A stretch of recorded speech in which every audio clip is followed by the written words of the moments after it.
ठीक है। तो टीआरपी का लॉन्ग फॉर्म है द राइट विंग पॉलिटिक्स। तो मैं लेफ्ट अच्छा का नहीं हूँ। तो अच्छा। अ, तो ज्यादा आप नहीं। इंडिया के राइट के हैं कि पाकिस्तान के राइट के हैं? पाकिस्तान का तो जरूर नहीं हूँ।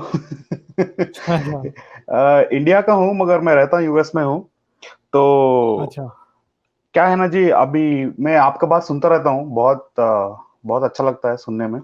तो बात यह है कि अच्छा जब भी बेफिक्रा साहब आते हैं, कोई भी आता है, तो ऐसे ये मेरा थॉट है कि ऐसा लगता है कि जो राइट विंग है यहाँ पे, जैसे कि डोनाल्ड ट्रंप का सपोर्टर्स है, उसको हम्म। डायरेक्टली ये नियो नाजी करके ऐसे बुला देते हैं। ठीक है ना जी। तो इसलिए बुलाते हैं अच्छा क्योंकि वो हिटलर भी रेसिस्ट था और ये व्हाइट वाले भी रेसिस्ट है। तो मेरा ये है कि अच्छा। अगर हिटलर रेसिस्ट था तो उसका एम्पायर का वो एक एक हिस्सा था, है ना, वो सोशलिस्ट भी था। तो हम लेफ्ट विंग वालों नहीं को नहीं, थोड़ी ना हिटलर बोलते कि वो कहाँ है यार? हिटलर सोशलिस्ट किधर था यार? नहीं सारी जिंदगी उन बोल्शेविक्स के नहीं, खिलाफ लड़ता रहा हो। ऐसा नहीं ना गालिब जी, ऐसा है ना कि वो उसका पार्टी का नाम ही नेशनलिस्ट सोशलिस्ट है ना। तो उसका फ्री एजुकेशन था, फ्री हेल्थ केयर, जो जो लेफ्ट विंग वाले अभी पीछे पड़े हैं, नहीं, उसका भी उनकी वही था। पार्टी का नाम सोशलिस्ट नहीं था। उनकी पार्टी का नाम जो था वो सोशलिस्ट नहीं था, ये आपको किसने कहा? नेशनलिस्ट एनएस था ना उसका पार्टी का नाम, उनकी नेशनलिस्ट पार्टी जो थी सोशलिस्ट। वो फाशिस्ट पार्टी थी, जर्मनी की। फाशिज्म ही उनका मेन ठीक है था। जी। वो फाशिज्म।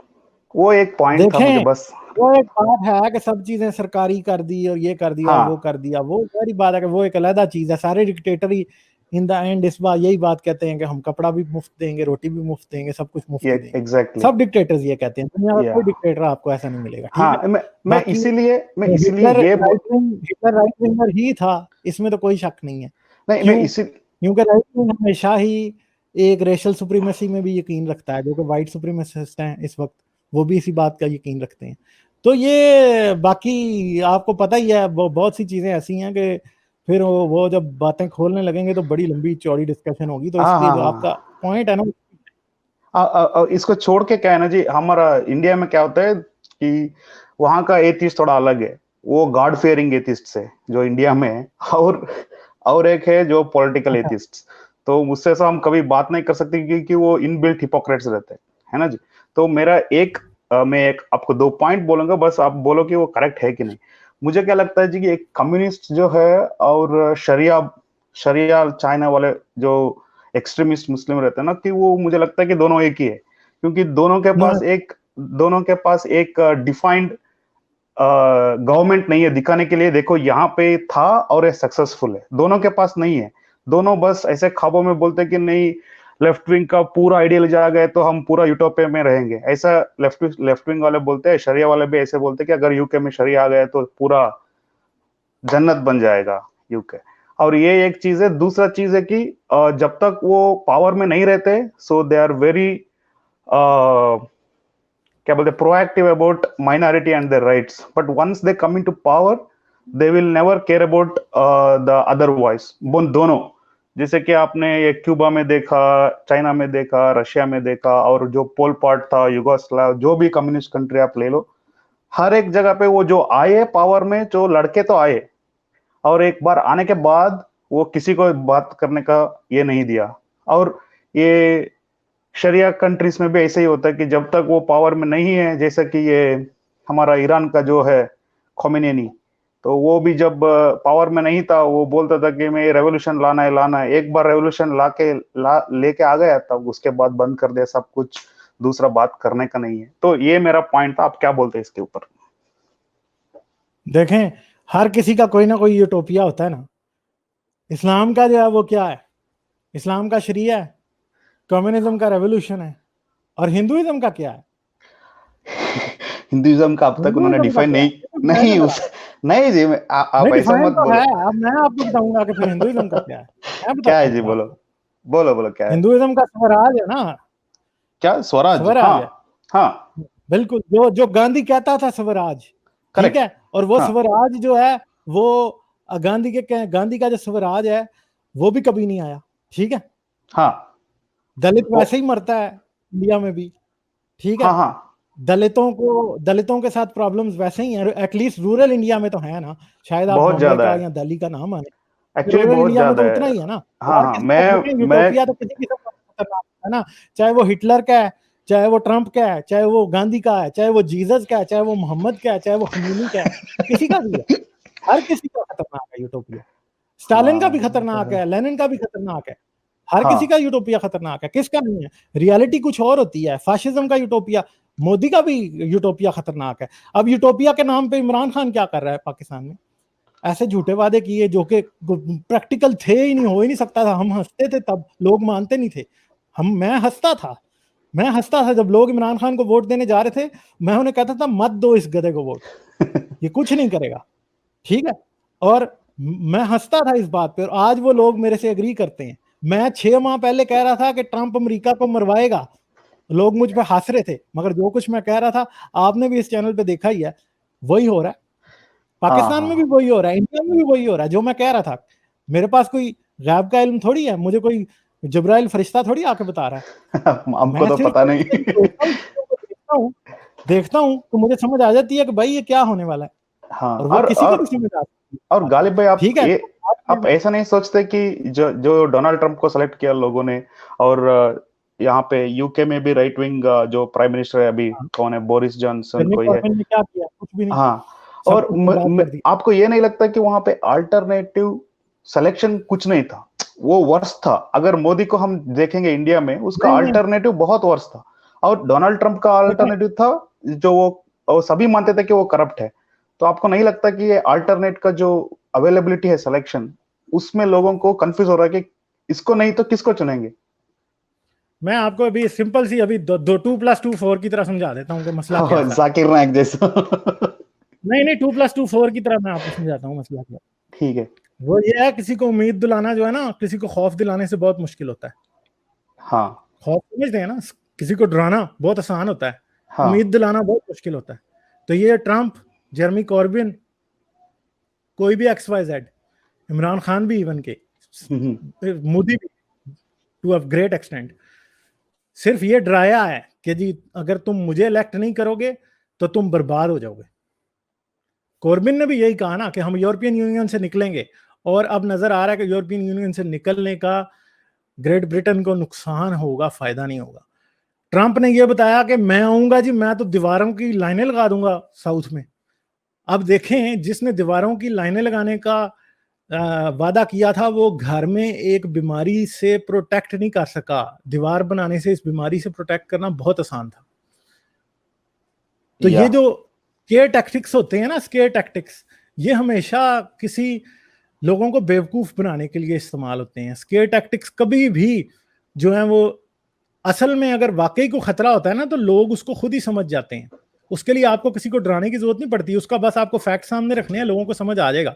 और कोविड के केस में ये बात बिल्कुल सामने थी कि आप फैक्ट सामने रखते, लोगों को बताते आप मास्क पहनेंगे आप बचेंगे, आप नहीं पहनेंगे आप नहीं बचेंगे, आप सोशल डिस्टेंसिंग नहीं करेंगे आप बचेंगे, आप सोशल डिस्टेंसिंग नहीं करेंगे आप नहीं बचेंगे, आप सोशल डिस्टेंसिंग करेंगे आप बचेंगे। वो एक हाँ दीवार बनाने से बहुत आसान था, ठीक है। गो के वो उनका कंट्री है, मुझे इस दीवार से भी कोई प्रॉब्लम नहीं था, बना देता वो, उसका प्रॉब्लम था, ठीक है, वो उसमें मुझे कोई नहीं था।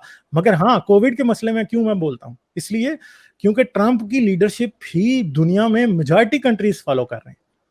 जिस तरह के बहाने वो बनाता है, वही बहाने पाकिस्तान में इमरान खान बनाता है, वही बहाने ब्राजील में बन रहे हैं, वही चिली में बनाए जा रहे हैं, मैक्सिको में बनाए जा रहे हैं, हर जगह पे वही बातें हो रही हैं। तो वो बात है कि ये जितने भी स्ट्रॉन्ग मैन होते हैं ना, स्ट्रॉन्ग मैन पॉलिटिशियन वो होता है जो कि किसी की नहीं मानता, वो हमेशा आपको किसी बात पर डरा के ही लाते हैं।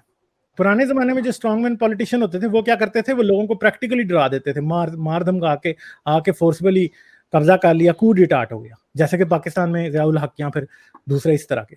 अब अमेरिका में लोगों ने क्यों उसको वोट दिया, उसने डराया, ओ जी ये मैक्सिकन बहुत बड़ा प्रॉब्लम है, ठीक है। अब अमेरिका में मुस्लिम, ठीक है, हम इस्लाम की बात करते हैं, हम इस्लाम की बात करते हैं, मुसलमानों के साथ डिस्क्रिमिनेशन को मैं कभी भी किसी लेवल पे कभी भी सपोर्ट नहीं करूंगा, मगर इस्लाम को मैं हमेशा क्रिटिसाइज करूंगा। मगर आप अगर ये कहें कि अमेरिका में 1% मुसलमान जो है वो सबसे बड़ा प्रॉब्लम है, तो वो नहीं है। या मैक्सिकन जो है वो सबसे बड़ा प्रॉब्लम है, तो वो नहीं है। या इमिग्रेंट सबसे बड़ा प्रॉब्लम है, तो वो नहीं है, ठीक है। एक हाँ। सुपर पावर को उसके घुटनों पर कैसे लेके आते हैं, ये आपको ट्रंप ने करके दिखा दिया।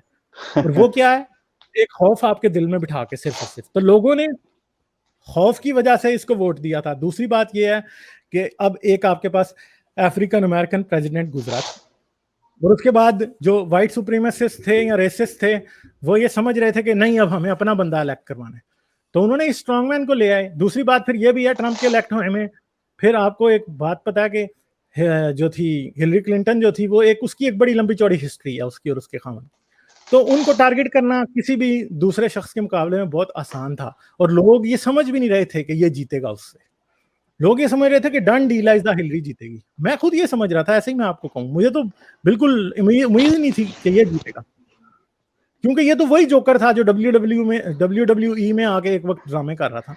ठीक है, बट गालिब जी वो ठीक है डब्ल्यू में आएंगे और रियलिटी शोज अभी रोनाल्ड हाँ रेगन था, वो तो मूवी एक्टर था, मगर वो ही turned out to be very मतलब वन ऑफ अच्छा द जी, बेस्ट प्रेसिडेंट। आज मेरी स्ट्रीम जो है वो 500 से ऊपर चली गई है भाई। आज तो जो कांग्रेस है ना, जी।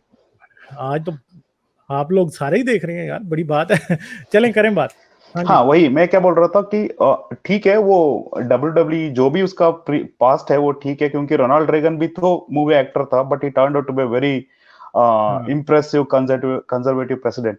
तो बात आप जो बोल रहे हैं कि व्हाइट सुपरमेसिस्ट है, रेसिस्ट लोग है, वो ठीक है, मगर उसको छोड़ के भी अगर आप कंजर्वेटिव जो सोसाइटी है यहाँ पे, अगर वो आपको अगर आप उसको फॉलो करेंगे, जैसे कि बेन शपिरो करके एक बंदा है जो वो ही विल मैंने नेवर बेन मिक्स। शपीरो को भी सुना है, मैंने माइलो yiannopoulos को भी सुना है, मैंने जॉर्डन पीटरसन को भी सुना है, बहुत अच्छी पॉलिसीज सारे के सारे खेलते हैं। ठीक है, ये मैं But आपको बता he will never mix religion or race into his politics, especially Ben नहीं, Shapiro. देखें बेन शपीरो जो है बहुत चालाक आदमी है, बहुत हाँ ज्यादा तेज वो तो आदमी है। है, यानी हाँ इन सब में से बेन शपीरो जो है वो सबसे तेज है। ठीक है, हाँ जो माइलो yiannopoulos जो है वो थोड़ा सा, जिसको आप वो कहते हैं कि थोड़ा जो है ना वो बदतमीज ज्यादा हाँ है। ठीक है ठीक वो। है, बेन हाँ शपीरो बहुत तेज है, मगर देखें एक मेरी बात याद रखें कि ये वाइट सुप्रीमेसिस्ट जो हैं वो कैथोलिक, वो प्रोटेस्टेंट चर्च एवेंजेलिकल्स के साथ और यहूदियों में इतने पॉपुलर क्यों है,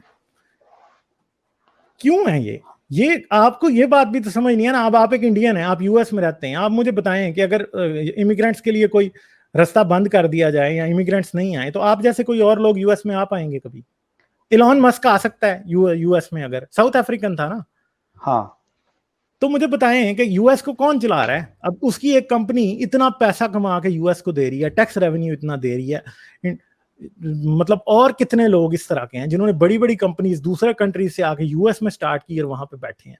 तो आप इमिग्रेशन को बुरा कैसे कह सकते हैं? आपका तो कंट्री नहीं इमिग्रेंट चला रहे हैं। ठीक नहीं है, चाहे नहीं इकोनॉमिस्ट हो चाहे साइंटिस्ट हो। अब एल्बर्ट आइंस्टाइन भी तो एक इमिग्रेंट था ना, मुझे बताएं।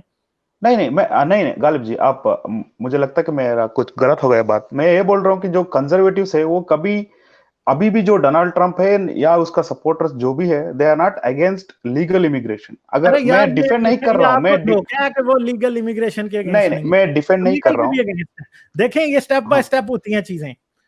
ये याद रखें कि एक यहूदी था हिटलर के टाइम पे, ठीक है, हाँ और उसने उसने वो कहता है, उसकी एक बड़ी मशहूर सेइंग है, वो कहता है कि सबसे पहले वो बोल्शविक्स के लिए आए, फिर वो फलां के लिए आए, फिर वो ढमका के लिए आए, फिर वो फलां फलां वो कैथलिक्स के लिए आए, फिर वो फलां के लिए आए, तो आखिर पे वो मेरे लिए भी आए। और जब मैं, वो कहता है कि वो बोल्शविक्स के लिए आए और मैं नहीं बोला, ठीक है, फिर वो फलां के लिए आए, मैं नहीं बोला, वो फलां के लिए आए, मैं नहीं बोला, और आखिर पे जब मेरे लिए आए तो कोई बोलने वाला था ही नहीं। मसला ये है कि आप ये समझ रहे हैं कि आज वो सिर्फ मैक्सिकन के खिलाफ बोल रहा है, उसे इंडियन से कोई प्रॉब्लम नहीं है। ठीक है, मसला ये है कि जब आप इस नैरेटिव को एक स्टेप बढ़ जाएगा, फिर उससे अगला स्टेप उसके बाद आएगा, आपको फिर पता लगेगा। जो पावर हंग्री लोग होते हैं ना, वो कभी इस बात पे नहीं रुकते हैं कि आज उन्होंने आपको डिफीट कर लिया तो फिर वो अगला मुल्क जो है उसको डिफीट नहीं करेंगे या अगली कम्युनिटी को नहीं डिफीट करेंगे। अगर सिकंदर निकला था ना, सिकंदर निकला था कहां से? यूनान से निकला था ना।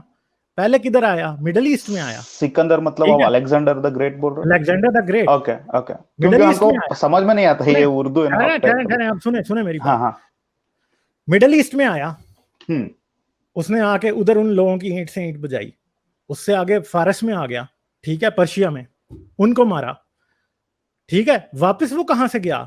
उसको मलोहा में, मुल्तान जो पाकिस्तान का उधर है, उसके अंदर राजा पोरस से जंग के दौरान उन्होंने उसको तीर मारा, तो यहां से वो वापस गया। जब तक आप स्ट्रॉन्ग मैन का मुंह जब तक नहीं टूटता, या जो वो कम्युनिटी जो पावर में यकीन रखती है, जब तक उनका मुंह नहीं टूटता, उनको कोई जवाब नहीं देता आगे से, वो कभी वापस नहीं जाते। याद रखें, अगली से अगली सीढ़ी चढ़ेंगे। अगर सिकंदर को आप इंडिया में ना मारते, वो चाइना भी जाता।